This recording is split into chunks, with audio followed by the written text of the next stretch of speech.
Or నాయనో మా సత్తిగాడు first పట్నం వచ్చినప్పుడు అక్క 5 రూపాయలు ఇయ్యవా అని అడిగేటోడు. ఇస్తే ఆడికే మస్తు మురిసిపోతుండే.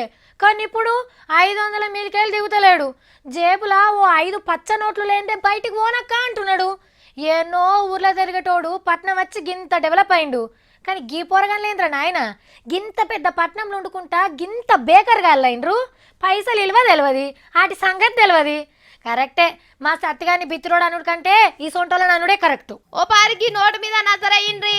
ఎన్నడు చూడకుండా వచ్చారు కదా 250 నోటు. సేమ్ టు సేమ్ 100 రూపాయల కాగితం లెక్కనే ఉన్నది. ఇది ఎప్పుడు వచ్చేసిండ్రు అని పరిశాన్ అవుతుండ్రులే. గీళ్ళకి వచ్చింది. గొప్ప పని చేసి తలకాయలు దించుకుంటారేందన్నలు. మనోళ్ళు బొంబాయిలా బడా చోరుగాళ్ళు ఇంటినే ఆర్బీఐ బ్యాంక్ చేసుకొని దొంగ నోట్లు ముద్ర గుద్దుతారు. 100 నోట్లు 50 నోట్లు ముద్రియాలే అనుకున్నట్టున్నారు. ఇట్లయితే లేట్ అవుతుందని ఒక్క పారి 250 నోట్లు దమ్మ ముద్ర గుద్ది మార్కెట్లకు పట్టుకుపోయిండ్రు. ఏదో కొని ఒక సావుకారికి ఇచ్చిండ్రట ఈ నోటును. ఆయన నెత్తిగోకునుడు ఒక్కటే తక్కువనట. ఆఖరికి పోలీసులకు ఫోన్ కొడితే తీసుకుపోయి లోపటేసిండ్రు. ఏం తెలుగులు రానా ఆయన మీ దేశంలో ఏ నోట్లు నడుస్తున్నాయో తెలియకుండానే మీకు మీరే నెంబర్లు ఫిక్స్ చేసుకున్నారంటే మీ దిమాకులకి ఎన్ని దండాలు పెట్టి నత్తక్కువనే. ఇంకా నయ్యం ఇట్లనే 1,00,000 నోటు 1,00,00,000 నోటు కూడా తయారు చేయలే.